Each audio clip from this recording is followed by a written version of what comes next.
Donc, je m'appelle Michael Gillon, je suis directeur de recherche FNRS à l'Université de Liège. Je travaille dans le domaine des exoplanètes, donc des planètes qui sont en orbite autour d'autres étoiles que le Soleil, dans le but de les détecter d'abord, et puis de les étudier en détail pour mieux comprendre comment elles se forment, comment elles évoluent, et est-ce qu'elles pourraient éventuellement abriter de la vie pour certaines, les phénomènes qui ont lieu sur ces planètes. Voilà, pour mieux en apprendre sur l'univers.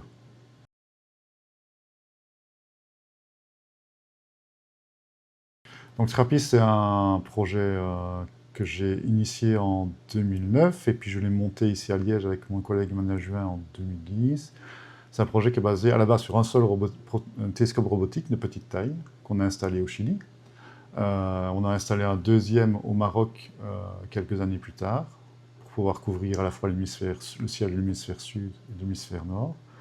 Le but était double. Moi, je dirige un projet basé axé sur les exoplanètes, planètes qui sont en orbite autour d'autres étoiles que le Soleil, pour les détecter et les étudier.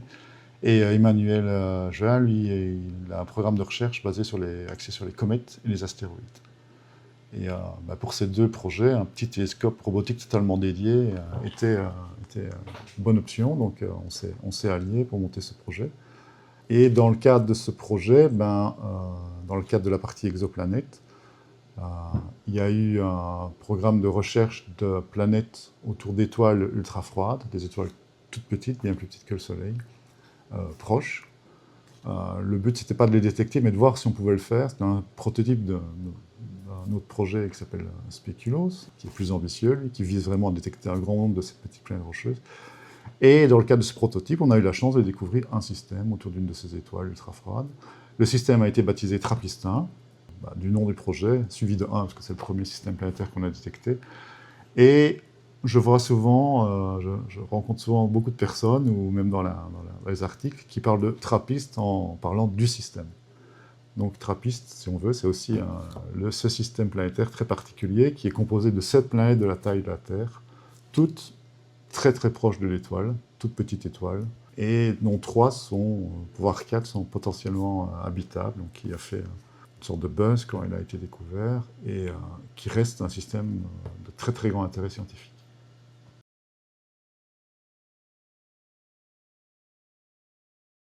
Une exoplanète, c'est une planète qui est en orbite autour d'une autre étoile que le Soleil, et on les recherche par différentes méthodes. La première exoplanète a été détectée en 1995 par une méthode qui s'appelle la méthode des vitesses radiales.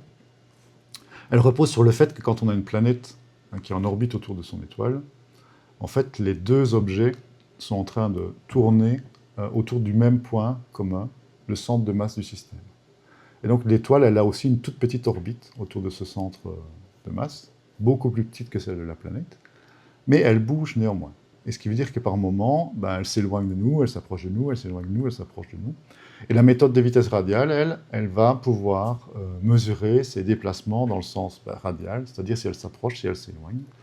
Et si on a ce mouvement d'aller-retour périodique, on peut en déduire il y a un autre objet dans le système. On peut en déduire sa masse, on peut déduire sa distance à l'étoile. Et c'est comme ça qu'a été détectée la première exoplanète, qui s'appelle 51 Pégasi b, qui est une planète géante comme Jupiter, mais collée à son étoile, ce qu'on appelle une Jupiter chaude. Alors la méthode qui a permis le plus grand nombre de détections, celle que j'utilise, c'est la méthode des transits. Elle repose sur un principe assez simple. Quand une planète passe devant son étoile, on appelle ça un transit. On peut observer ça aussi dans notre système solaire. Quand les deux planètes internes, Mercure ou Vénus, passent devant le Soleil, on peut observer ce phénomène, et on va appeler ça aussi un transit. Mais dans le cas des exoplanètes, on ne peut pas faire d'image, on ne peut pas voir le phénomène avec la planète qui passe devant l'étoile.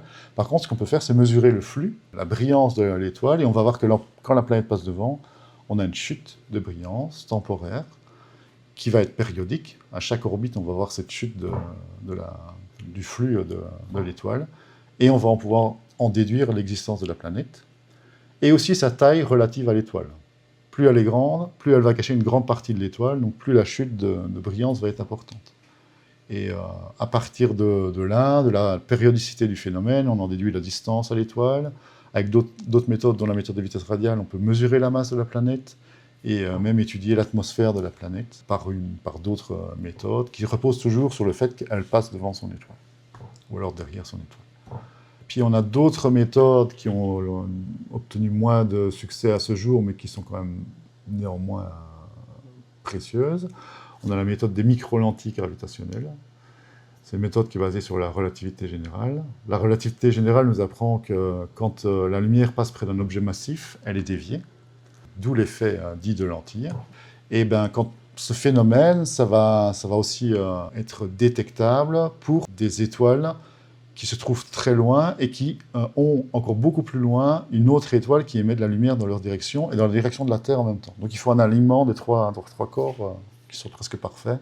On va avoir la lumière qui va être focalisée par l'étoile du milieu, hein, on appelle ça la lentille, l'étoile lentille, vers la Terre. Donc on va avoir une augmentation de la brillance du système, de l'étoile source qui, elle, est beaucoup plus loin. Et si jamais on a des planètes autour de la lentille, ça va induire des petites variations du flux qu'on mesure, de la brillance. Là aussi, ce qu'on fait, c'est mesurer la brillance d'une étoile. Et ça va nous permettre de détecter les planètes et d'estimer la masse qu'elles ont, à quel point elles plient l'espace-temps. La relativité générale nous dit que la masse plie l'espace-temps. On va en déduire l'existence de la planète. Bon là, à ce jour, on n'a pas beaucoup de détection, mais c'est une méthode qui permet de détecter les planètes qui sont très loin du système solaire. On a aussi une méthode qui s'appelle l'astrométrie, qui n'a pas encore donné de détection, enfin pas beaucoup, mais qui va sans doute en donner beaucoup grâce à une mission spatiale qui s'appelle Gaïa. Ça repose, l'astrométrie, sur le fait que, comme je l'ai dit, l'étoile, quand il y a une planète, elle va tourner autour du centre de masse, et elle va avoir un mouvement dans le plan du ciel qui va être une petite ellipse, en fait. Si on est suffisamment précis dans la mesure de la position de l'étoile sur le plan du ciel, on va pouvoir détecter ce petit mouvement elliptique et déduire l'existence de la planète. On va pouvoir déduire la masse de la planète, la distance à l'étoile, et donc c'est aussi une méthode très intéressante qui pourrait notamment détecter des analogues de Jupiter, des planètes qui sont relativement loin de l'étoile. Et alors, il y a la méthode qui est la plus intuitive, mais qui est la plus difficile, c'est la méthode de l'imagerie directe. On prend un très très grand télescope, on fait une observation d'une étoile avec une très grande résolution. On va pouvoir, si on parvient à s'affranchir du problème du contraste de luminosité entre une étoile et une planète, on va pouvoir voir dans les images la planète proche de l'étoile. Et alors là, on peut vraiment prendre la lumière de la planète et la faire passer dans ce qu'on appelle un spectrographe, donc un instrument qui disperse la lumière et qui mesure la lumière dans différentes longueurs d'onde. Et grâce à ça, on peut vraiment obtenir beaucoup d'informations sur la planète. Mais à ce jour, cette méthode étant très difficile, notamment parce que les étoiles sont beaucoup plus brillantes que les planètes, il n'y a eu que des détections de planètes géantes, très chaudes, très lointaines, très distantes de leur étoile. Donc on est encore loin de pouvoir détecter des planètes comme la Terre. Mais il y a des projets qui visent vraiment à faire ça.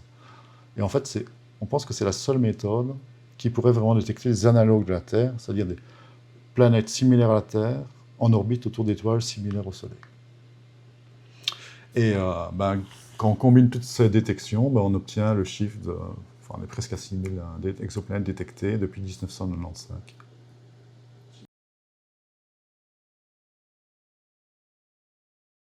La planète la plus intéressante du système Trappist-1, pour moi, ça va être Trappist-1e. C'est pas une grande surprise, parce que c'est la planète pour laquelle les modèles nous disent qu'il y a le plus de chances qu'il y ait de l'eau liquide à la surface. Elle est à la bonne distance, quand on suppose une atmosphère relativement similaire à la Terre, ou même si on la change un petit peu, il y a quand même beaucoup de scénarios dans lesquels elle a de l'eau liquide à sa surface, et donc possiblement de la vie. Les autres sont aussi très, très intéressants de différentes façons, mais eux, c'est ma préférée.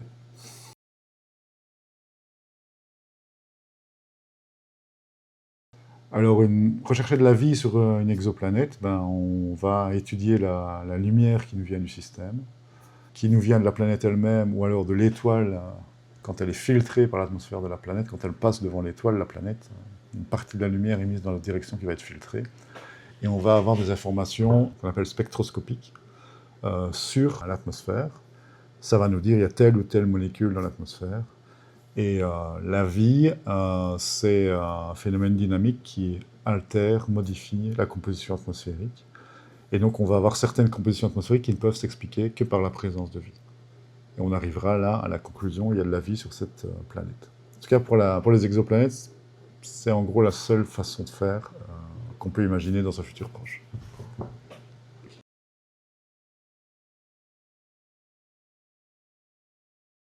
Alors, la vie sur Terre se base, toutes les formes de vie se basent sur le carbone, en effet, et sur ce qu'on appelle la chimie organique, la chimie du carbone.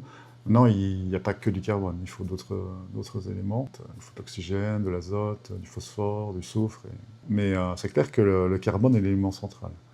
Donc, dans ce sens, on peut très bien, oui, concevoir que la biochimie, c'est une partie de la chimie organique, et donc, par extension, ben, la vie, c'est une propriété du carbone, associée au carbone, qui survient quand les conditions qu'on ne connaît pas encore tout à fait, mais qu'on commence à pouvoir mieux appréhender, sont réunies.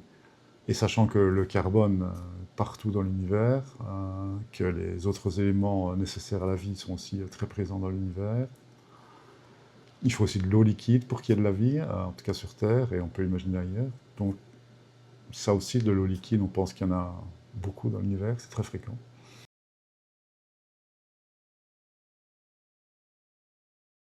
J'imagine une vie foisonnante dans l'univers parce que tous les éléments de la vie sont très fréquents dans l'univers. Pour qu'il y ait de la vie sur Terre, en tout cas la vie sur Terre dépend d'eau liquide. Et l'eau, on la trouve partout dans l'univers, maintenant sous forme liquide, c'est sans doute beaucoup plus rare, mais néanmoins dans les systèmes planétaires, on peut imaginer beaucoup d'endroits où on pourrait avoir de l'eau liquide. Notamment dans le système solaire, il y a beaucoup d'autres endroits que sur Terre où on pourrait avoir de l'eau liquide. Hein, sur les lunes de Jupiter, de Saturne, on peut imaginer de l'eau liquide. Et on pense qu'il y en a même. Il faut du carbone et d'autres éléments, mais en tout cas, il faut une chimie complexe basée sur le carbone. Ça aussi, c'est quelque chose de très fréquent à l'échelle de l'univers. Tous les éléments sont là dans les autres systèmes planétaires. On sait maintenant que toutes les étoiles, pratiquement, ont un système planétaire. Donc là aussi, on a toutes les conditions de base, en tout cas, les éléments de base, ils sont là. Maintenant, il faut que les conditions qui permettent à l'apparition de la vie soient présentes. On ne connaît pas très bien ces conditions, mais elles ne sont quand même pas hyper restrictives non plus. La vie est apparue très tôt sur Terre, ça on en est sûr, une fois que la Terre a été suffisamment refroidie pour avoir de grandes quantités d'eau liquide et des réactions chimiques complexes. Donc si ces conditions sont réunies ailleurs, on peut imaginer que la vie est quelque chose de très fréquent, et moi je l'imagine très fréquente. Maintenant, je l'imagine essentiellement sous forme de bactéries, en fait. Donc sous forme monocellulaire simple. Quand on regarde l'histoire de la vie sur Terre, pendant plus de 3 milliards d'années, la vie est restée dans ce stade monocellulaire, bactérien. Et ce n'est que bien plus tard qu'on a eu des colonies de bactéries qui ont commencé à former des tissus et puis des organismes complexes. Donc ça, c'est les conditions qui ont permis cette apparition de la vie complexe sont peut-être beaucoup plus rares, et donc on peut imaginer que la vie complexe est beaucoup plus rare que la vie bactérienne, qui serait, elle, très fréquente à l'échelle de l'univers.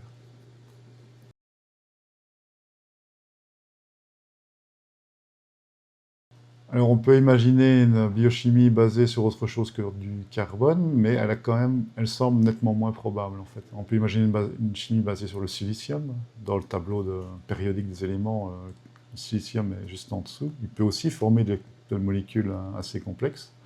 Il peut être le squelette de molécules complexes.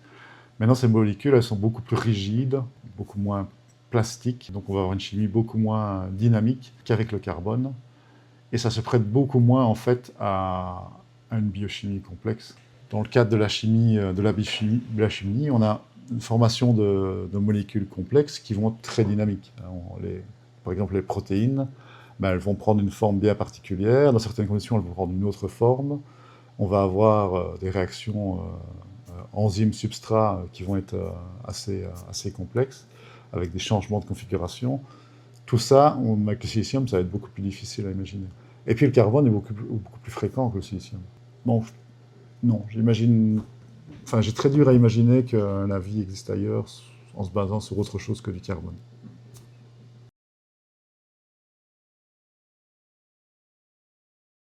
Ah non, mais là, en fait, je me trompe. Oui, parce que on parle d'intelligence artificielle. Où est-ce que l'intelligence artificielle pourrait conduire à des formes de vie? Ça dépend comment on définit la vie. Si on dit la vie est basée sur le carbone, ben alors évidemment, oui. Mais là, on est un peu trop restrictif. Pour moi, une forme de vie, c'est quelque chose qui peut se reproduire, qui peut évoluer sous la pression de la sélection naturelle. Et, et voilà. Une forme de vie, pour moi, c'est aussi simple que ça. Avec des conditions aussi simples, l'intelligence artificielle peut très bien conduire des organismes qui sont autonomes, qui peuvent se reproduire et qui peuvent aussi s'adapter et évoluer sous une certaine forme de sélection naturelle. Donc, où s'arrête la limite de la vie? En fait, la vie est quelque chose qui est très mal défini. On a plein de définitions différentes. Mais dans certaines conditions, on peut dire que des organismes robotiques basés sur l'intelligence artificielle, des organismes artificiels basés sur, en gros, le silicium, pourraient très bien être vivants et pourraient être une sorte de forme ultime de l'intelligence, en fait. On peut très bien imaginer, en fait, des organismes qui sont beaucoup mieux adaptés à, par exemple, à se balader dans l'espace, à des conditions extrêmes, à aller de planète en planète, sans problème. Ce que nous, organismes basés sur le carbone, nous sommes beaucoup plus limités. C'est impossible pour nous. On est vraiment contraints d'exister, de vivre dans des conditions très, très restreintes, en fait. Très limitées. Donc, ouais, je pense qu'une vie basée sur autre chose que le carbone, en fait, est possible. Okay. Mais comme l'aboutissement d'un développement technologique.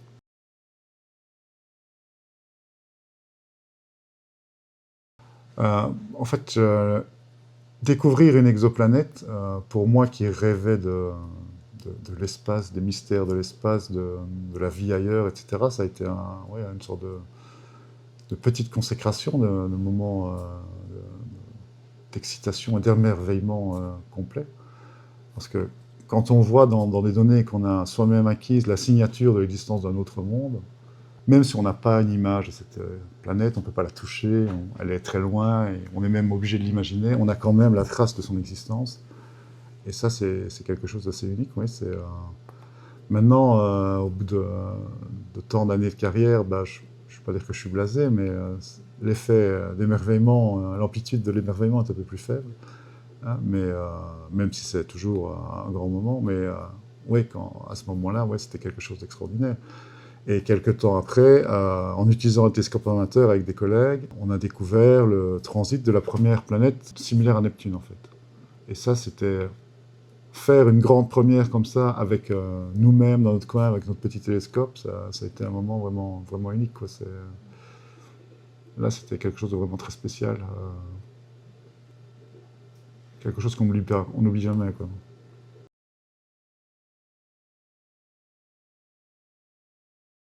C'était une Jupiter chaude, donc c'était WASP-4, enfin, c'est doublé, il y avait WASP-4 et WASP-5. Donc là, à ce moment-là, je participais au suivi en vitesse radiale de ces planètes, des premiers candidats du projet WASP, qui était vraiment axé sur la découverte de Jupiter chaude, en utilisant notamment le télescope suisse de l'Observatoire de la Silla au Chili. J'ai fait beaucoup de missions là-bas et participé à la détection de beaucoup de planètes WASP.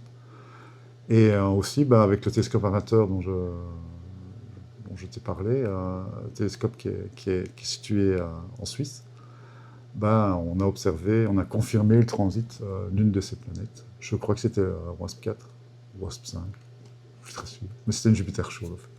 Okay. Très proche de son étoile, et pas du tout habitable, mais quand même très intéressant.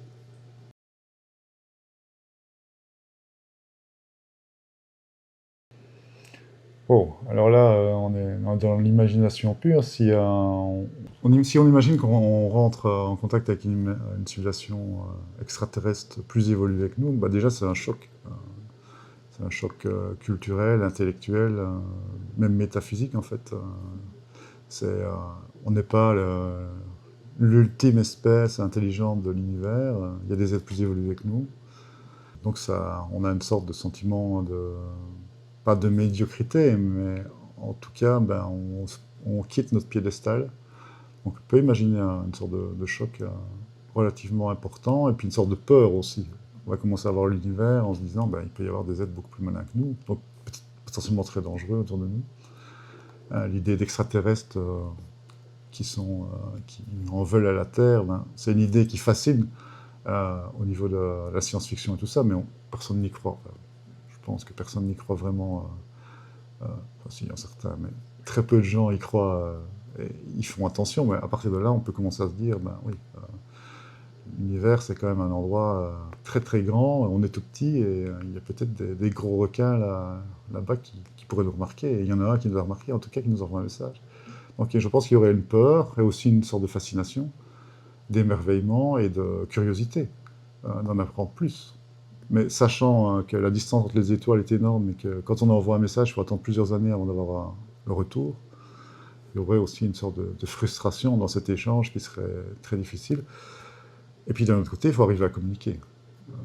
Et ça, c'est le problème. On peut très bien avoir un message qui clairement est très structuré, qui nous montre qu'il y a une intelligence derrière, mais qu'on ne comprend absolument pas. Et ben là, la frustration serait totale. Euh, donc voilà, je pense que ce serait un choc assez important, et aussi beaucoup de fascination, de peur, beaucoup d'émotions primaires en fait qui se mélangent.